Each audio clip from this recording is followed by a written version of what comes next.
శివుడు ఆజ్ఞ లేనిదే చీమైనా కుట్టదంటారు పెద్దలు. నిజంగా ఆ శివుడు ఆజ్ఞ లేకుండా మీరు ఇలాంటి స్థలాన్ని కూడా చూడలేరు. ఈ శివరాత్రి పర్వదినాన నాకు ఆ అదృష్టం దక్కింది. ఎంతో అద్భుతమైన ప్రదేశంలో పురాతన గుహలో ఉన్న శివలింగ దర్శనం కలిగింది. శివరాత్రి సమయంలో చాలా మంది రద్దీగా ఉండే శైవ క్షేత్రాలు మాత్రమే దర్శించుకుంటారు, కానీ ఇలాంటి ప్రదేశంలోనే దేవుడు ప్రశాంతంగా ఉంది. ఇది ఎంతో అందమైన ప్రదేశం. ఎత్తైన కొండ ప్రాంతం, లోతుగా ఉండే జలపాతం, ఆ పక్కనే పురాతన లోయ ప్రాంతం, అక్కడే పెద్ద గుహ మధ్యలో శివలింగ దర్శనం.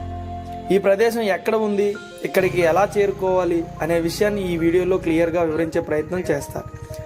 ఈ వీడియో ఎక్కడా స్కిప్ చేయకుండా చివరి వరకు చూడండి. హాయ్ ఫ్రెండ్స్, నేను మీ Satish Revalla. Welcome to village tube Telugu.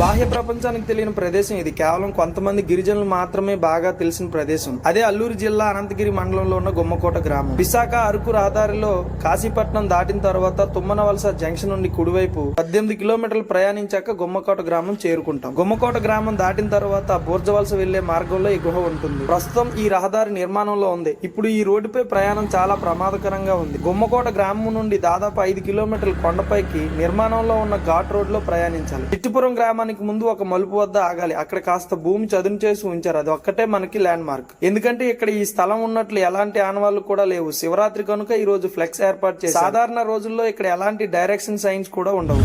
ఆ శివయ్య దర్శనం కావాలంటే మనం దాదాపు ఇన్ని ఎత్తైన కొండలు, నిర్మాణంలో ఉన్న రోడ్డు దాటి పైకి రావాలి. నేను ఇంతకు ముందు ఒకసారి ఇక్కడికి వచ్చాను. ఆ రోజు నేను తప్ప మరి ఎవరూ లేరు ఇక్కడ.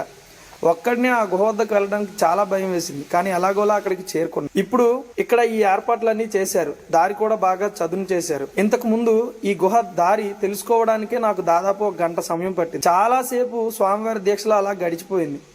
అప్పుడే నేను వీడియో చేయాల్సింది, కానీ నా పాత మొబైల్ రిపేర్ కావడంతో చేయలేకపోయాను. మళ్ళీ ఇదిగో ఇలా ఇక్కడికి రావాల్సి వచ్చింది. మనం ఆ గుహ వద్దకు చేరుకునే ముందే ఒక చిన్న వాటర్ ఫాల్ ని ఎక్స్ప్లోర్ చేద్దాం. ఇది 365 డేస్ ప్రవహిస్తూనే ఉంటుంది. సమ్మర్ వల్ల కాస్త వాటర్ తక్కువ వస్తుంది, but rainy and winter season లో చాలా పెద్ద ప్రవాహం ఉంటుంది.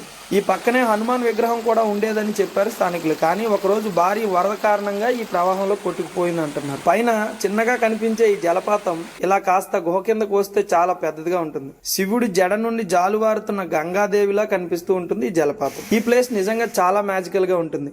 మీరు ఇక్కడికి వస్తే తప్పకుండా మైమర్చిపోతారు, నా మాట నమ్మండి. మీ ప్రయాణంలో ఎదుర్కొన్న ఇబ్బందులన్నింటినీ ఇక్కడికి చేరుకున్నాక మర్చిపోతారు. ఇక గుహలో ముందుగా విఘ్నేశ్వరుడి విగ్రహం ఉంటుంది. ఆ పక్కనే ఉండే మరో పెద్ద గుహలో పార్వతీదేవి విగ్రహం ఉంటుంది. ఇక పైన ఉన్న గుహలో కుమారస్వామి విగ్రహం కూడా ఉంటుంది అంటున్నారు స్థానికులు. ఇదిగో ఇప్పుడు మనం శివలింగ దర్శనం చేసుకోవాల్సిన సమయం వచ్చింది. పరమత శత్రువుల బారి నుండి తప్పించడానికి ఆంధ్ర మహారాజులు ఈ శివలింగాన్ని రహస్యంగా ఈ గుహలో దాచిపెట్టారని, ఇక్కడే స్థానికంగా ఉండే ఒక డప్పు కళాకారు కుటుంబానికి ఆ శివలింగ బాధ్యతలు అప్పగించారని, మా తాతల కానించి వస్తుంది.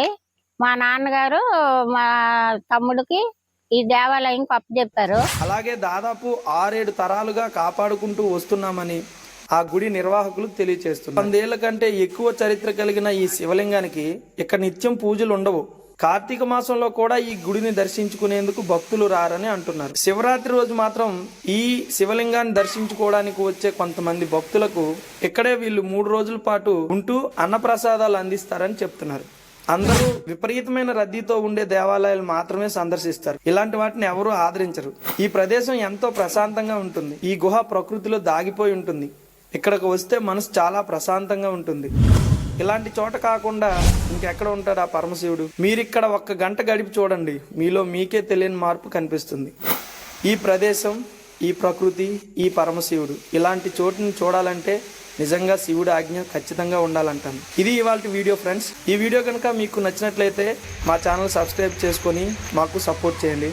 మరిన్ని మంచి అప్డేట్స్ కోసం బెల్ ఐకాన్ యాక్టివేట్ చేసుకోండి. ఈ ప్రయాణంలో నాకు తోడుగా ఉన్నది wheel traveller Vineel bro and this is your Satish Revalla. Thank you.